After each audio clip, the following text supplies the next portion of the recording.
Hello everyone, welcome to my YouTube channel. In this video, I'm Brian and today we got a lot of useful tricks. So as you know, a lot of people are dealing with lots of problems like waiting for a long time until Photoshop responds, or after waiting a long time it crashes, and most of them are because of their system weaknesses, and here are 5 tricks to speed up your Photoshop performance.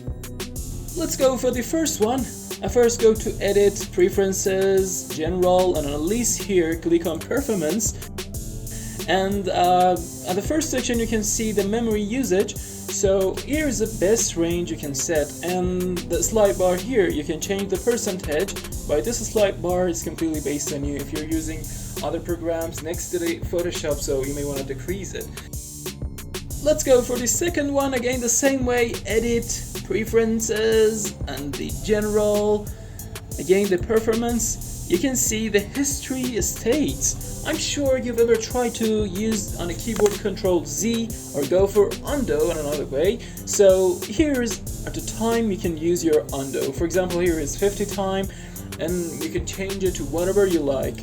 And you know, if you decrease it, your speed will go up. So you can change it, and good luck with it. Let's go for the third one. Again, the same way: Edit, Preferences, General. This time Scratch Disk. As I told you, Photoshop used memory, and at the same time it used the scratch disks. It's like the hard drive. So here are your drives and the priorities. If you don't have enough space on your first priority, you can change their position by clicking on it and this arrows. So here is a really good way if you don't have enough space on your default drive, and you can change it and give Photoshop a really good space to have a good speed.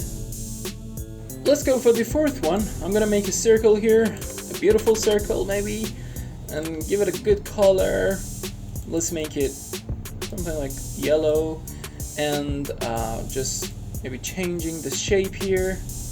Okay, and so here on a history you can see that your history, what happened, and if you cannot see the history here, just go to the window. You can see the history, and try to check it, and you can see the history panel on your screen. So let's go to Edit, and you can use undo. Now here is what happened, okay? Or use your Control Z. And so what's the point? Go to Edit, Purge, and delete all of your histories. Okay, I'm gonna delete it, and be careful, this cannot be undone. Okay, everything here in this history is deleted, so I cannot use Control Z on my keyboard or undo. Okay, it could be bad sometimes, but if the history is clean, be sure your speed will increase on Photoshop performance. Let's go for the last one. If you've installed a lot of brush, font, sample shapes, style, or plugins, especially plugins, it could really decrease your speed. And if you need to use a plugin, just try to install it, use it, it could be good. But not having a lot of plugins on Photoshop, be sure it couldn't be really good for you, and it can decrease your Photoshop performance speed. It was 5 really good tricks to speed up your Photoshop if you don't have a really good system. So if you like this video, and especially if it was helpful to you, I really appreciate it if you hit that like button. And if you want to tell me something, just leave a comment in the comment section below. And if you like content like this, make sure you hit the subscribe button, that is really important. And if you subscribe, make sure you hit that bell to be notified about contents. And thank you for watching. See you in the next video.